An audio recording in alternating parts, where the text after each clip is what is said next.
Bonjour à tous, ce sont les tips des femmes de santé. Et aujourd'hui, on est avec Céline Rojano qui va nous parler de suivre et gérer un signalement dans un établissement public de santé. Je reprends mes petites notes. Donc Céline, elle est avocate, elle est spécialisée en droit public avec 16 ans d'expérience, enfin plus de 16 ans d'expérience auprès des acteurs de la fonction publique hospitalière. On a développé une formation aussi avec Céline. C'est une formation qu'elle fait auprès des référents égalité, des managers, des encadrants dans la fonction publique et qui est caractérisée, prévenir, repérer et gérer des situations de violence sexistes et sexuelles au travail. Donc ça, c'est une formation qu'on fait sur une journée. Donc voilà, et elle fait aussi des enquêtes internes en cas de signalement d'actes de violence, de discrimination, de harcèlement. Elle fait voilà, des enquêtes internes où elle accompagne les établissements dans leur démarche. Au niveau plus perso, elle m'a dit qu'elle était partagée entre deux continents parce que du coup, ta famille est en Colombie et elle aime beaucoup la danse et elle fait partie aussi du réseau qui s'appelle 1900. C'est un réseau national qui permet le partage, l'entraide entre avocates sur la profession, mais aussi sur les difficultés du quotidien comme la vie pro, conciliation vie pro, vie perso. Donc voilà, je te cède la parole, Céline. Merci beaucoup de nous faire ce tips. Merci beaucoup, bonjour à toutes et merci Margot et au collectif et pour cette présentation très sympa. Donc, commençons tout de suite. Je vous ai fait un petit slide de... Ah, mince, j'ai mon slide qui passe plus. Ah, non, on le voit. Ça défile, le Non, ça premier, vous le défile voyez? pas. Ouais, Sinon, ça tu le mets en défile plus. petit, hein. Hmm. Ah, ça y Non, est, c'est je bon. crois. Ouais, C'est bon? c'est bon. Excusez-moi. Donc, juste un petit rappel de ce qu'est l'obligation de prévoir un dispositif de signalement pour tous les établissements publics de santé et pour tous les employeurs.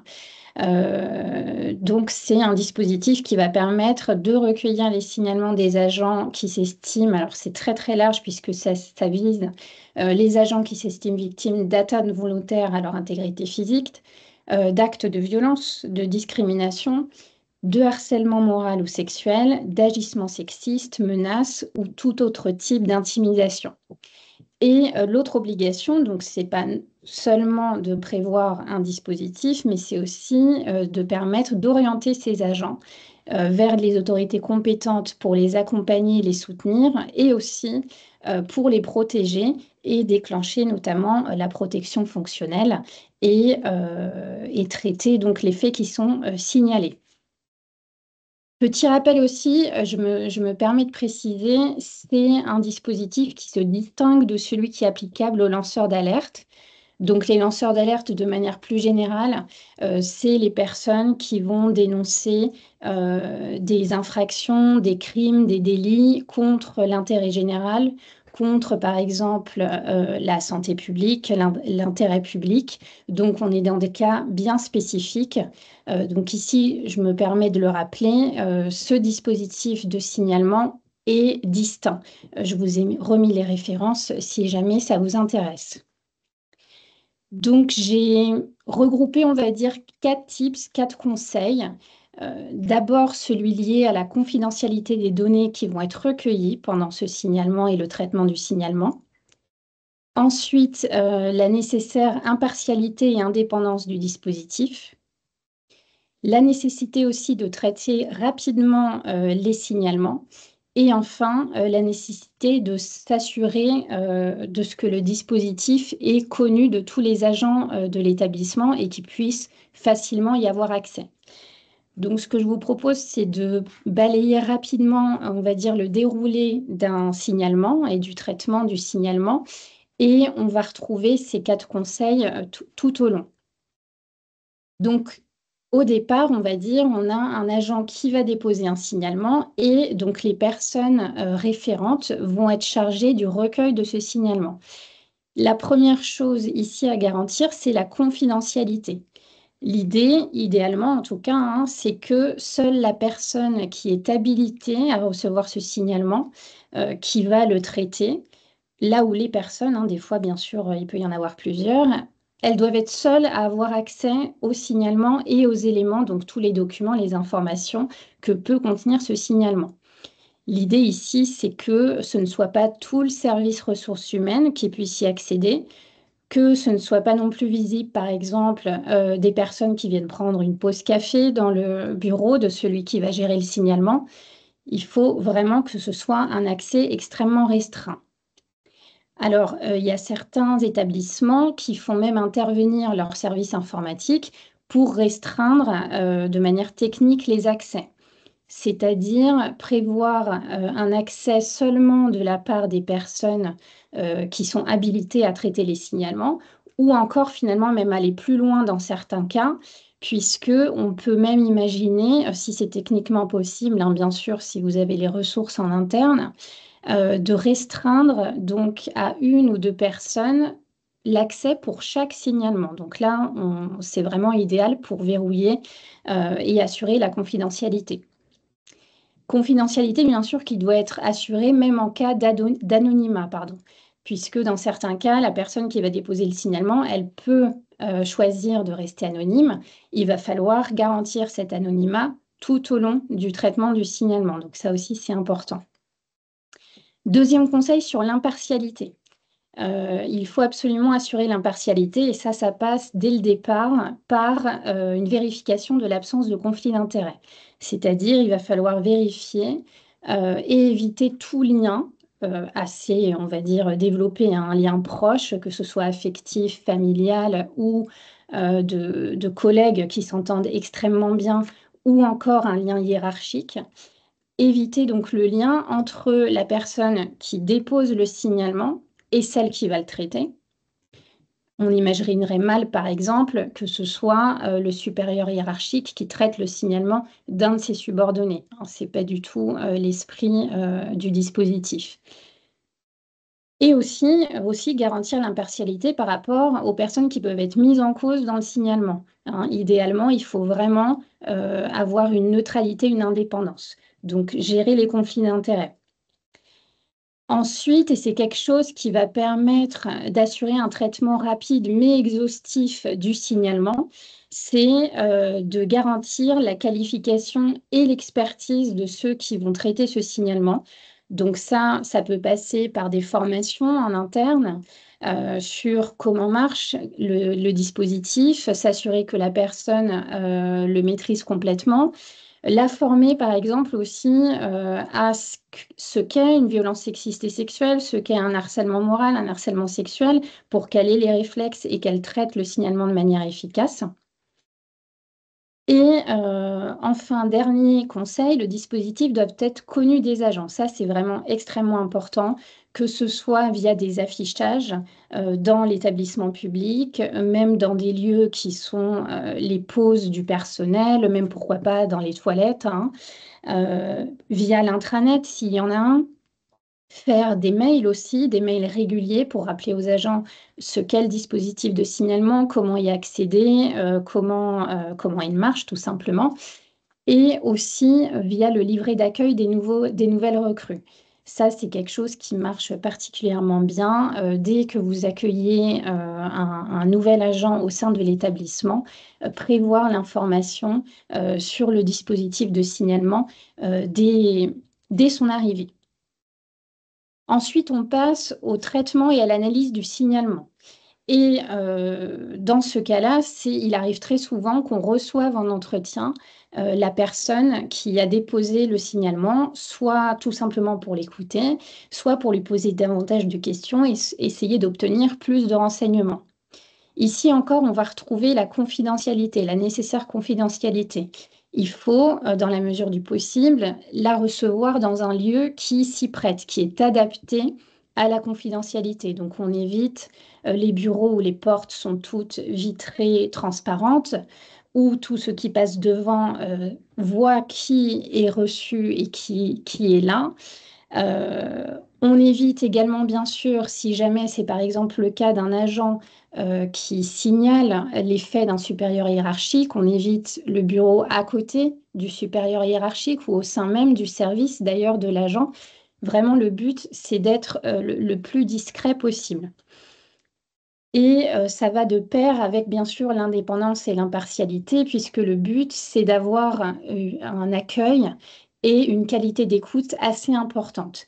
Euh, Pourquoi? Le but ici, très clairement, c'est bien sûr que la personne qui a déposé le signalement, mais aussi celle qui peut être mise en cause et que vous allez choisir d'entendre aussi, ils se sentent libres de vous parler très librement et qui vous donne le maximum d'éléments nécessaires au traitement de ce signalement et vous permettent vraiment d'envisager la globalité de la situation.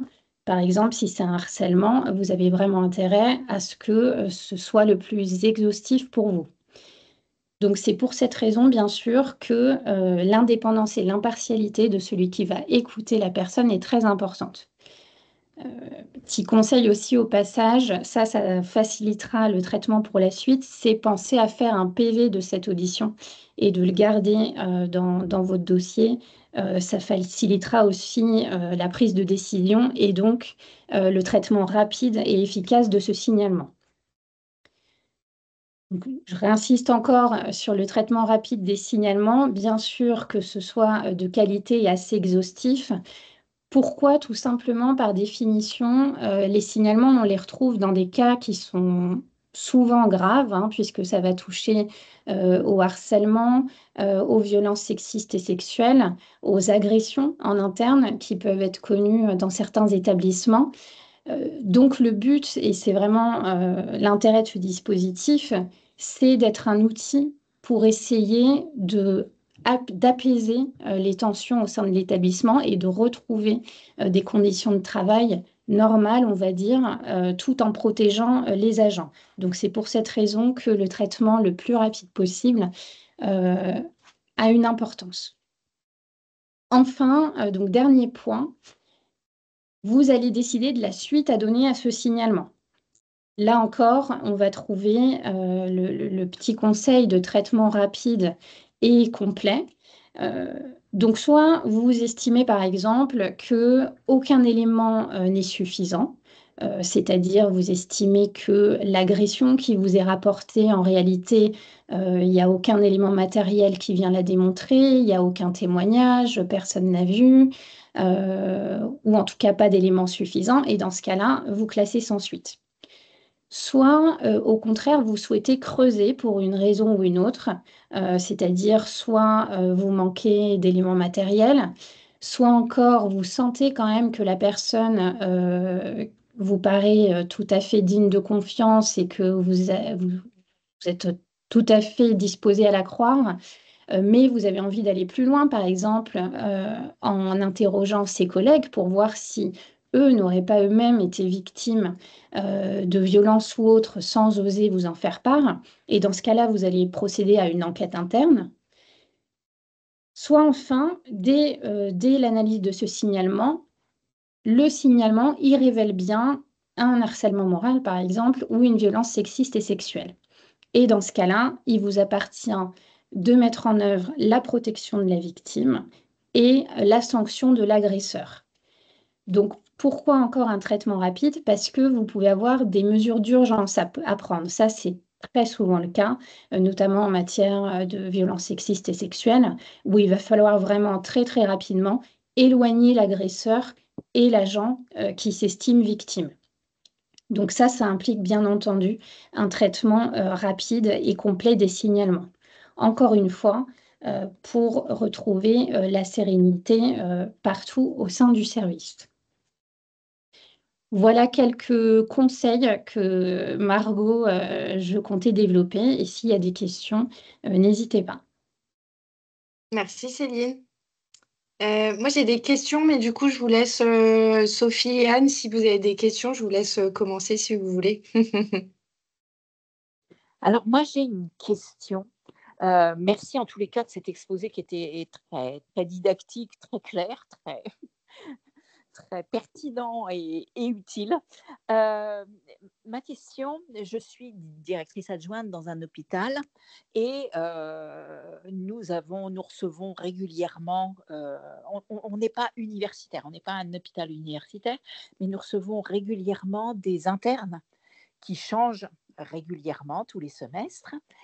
Et s'il y a un problème avec un interne, est-ce que c'est le lieu où se déroulent les faits ou c'est via l'université que le signalement doit être fait? Alors, c'est une situation effectivement intéressante et forcément complexe. Euh, En réalité, ça va concerner les deux. Les deux, pourquoi? Parce que, comme vous l'avez dit, les faits se sont déroulés chez vous. Donc, s'il y a par exemple, le signalement normalement devrait être déclenché chez vous et surtout l'analyse, l'enquête, on va dire ça comme ça, elle ne peut avoir lieu que chez vous, hein, puisque les éventuels témoins, ils vont être présents au sein de votre établissement.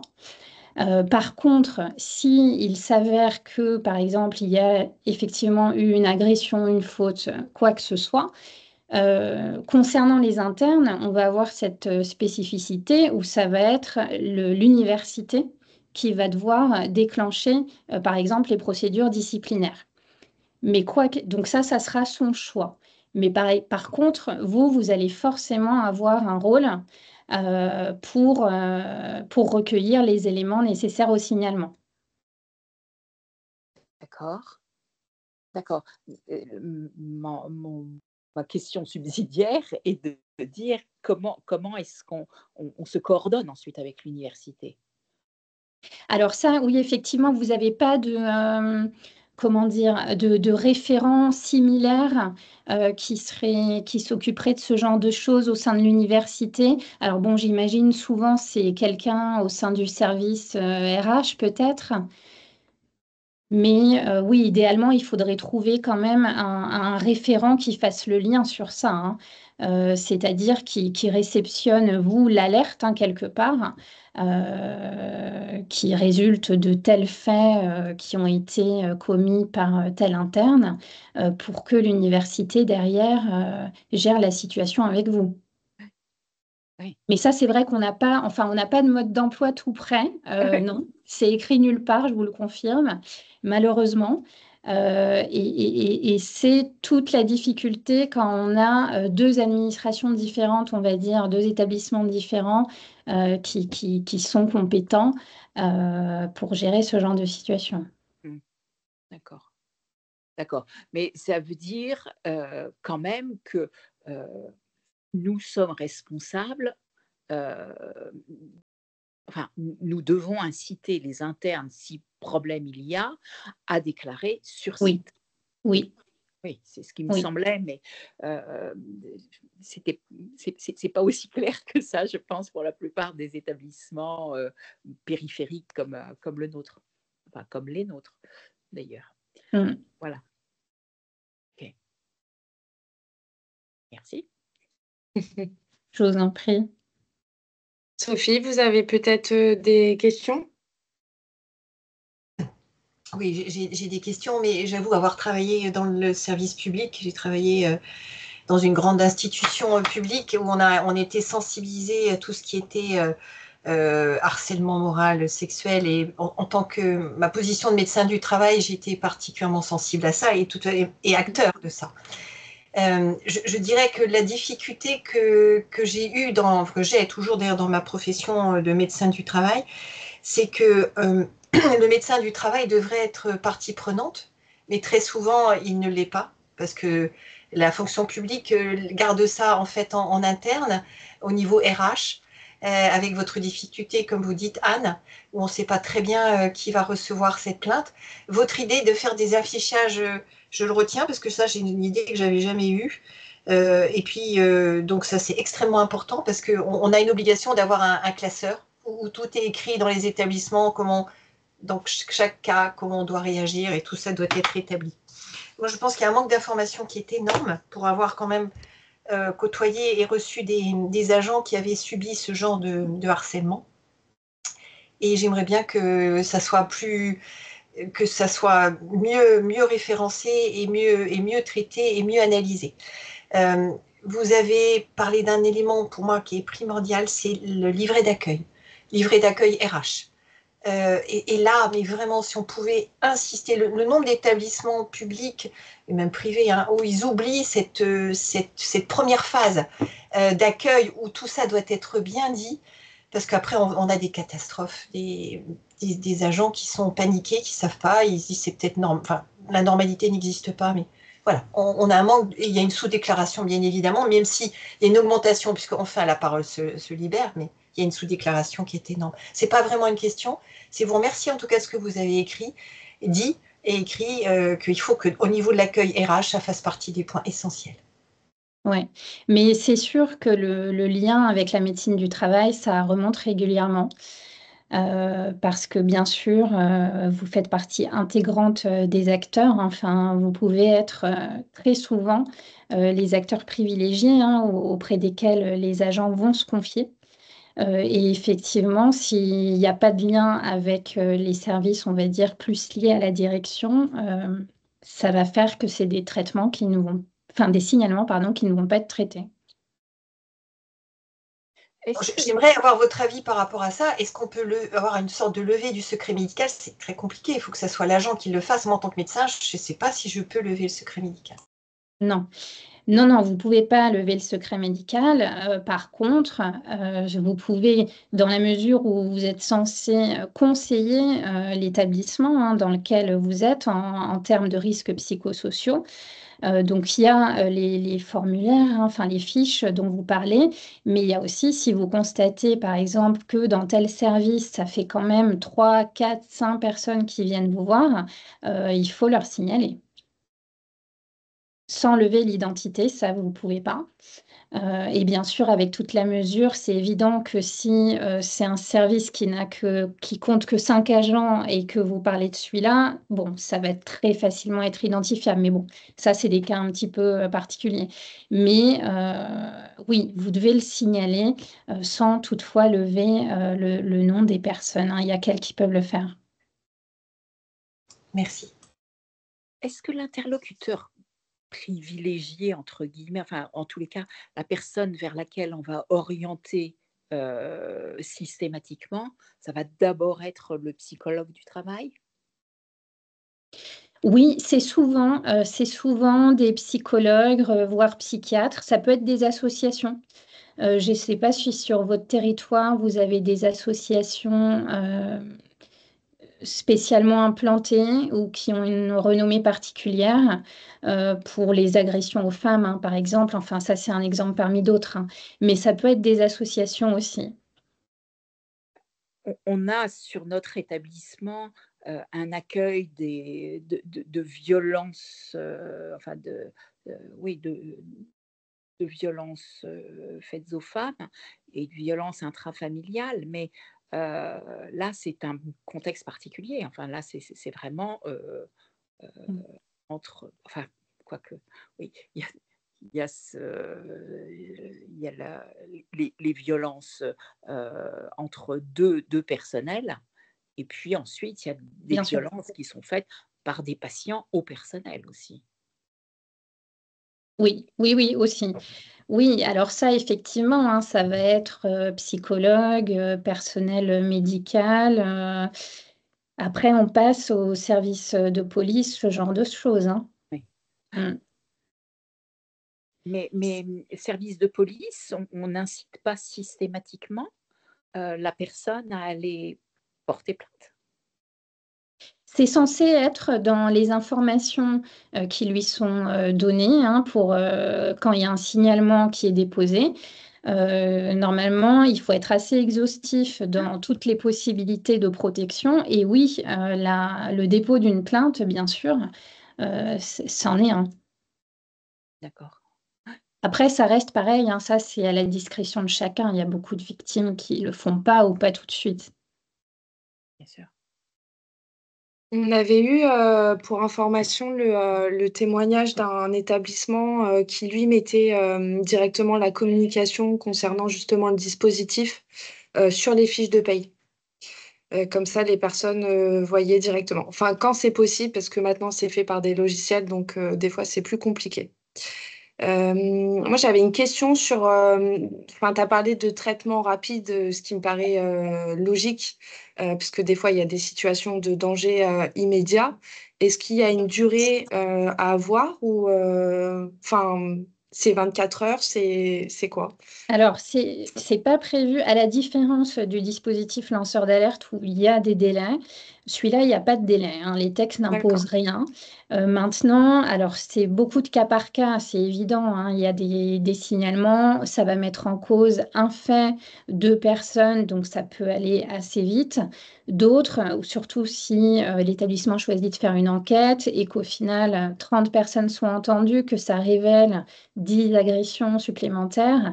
Là, forcément, ça va prendre plus de temps. Moi, personnellement, dans ma pratique personnelle, enfin, du moment où je suis saisie, j'essaye de faire tenir sur 2 mois. Enfin, disons qu'idéalement, ça, c'est mon but, c'est que sous 2 mois, il faut que l'établissement il ait les conclusions du signalement. Avec C'est-à-dire, est-ce que conclusion. oui, voilà, est-ce que pour après qu'il prenne sa décision. Mais en termes de réponse directe, parce que avant d'avoir une conclusion, enfin, la personne, on est censé lui répondre Oui. sous combien de Alors, temps? la réponse, quand elle dépose son signalement, il faut faire un accusé de réception qui d'ailleurs, c'est l'occasion de lui rappeler les accompagnements qu'elle peut avoir, les personnes qui pourront l'aider, etc. Ça, il faut le faire sans délai. Sans délai, ça veut dire très très vite. Et moi, je pense que 3 jours maximum, c'est bien. Ok. Donc vraiment très très vite, elle est un accusé de réception. Ensuite, le traitement du signalement lui-même, bien sûr, il va être un Oui, peu c'est pas plus long. possible. Oui. Ok, super. Merci Céline.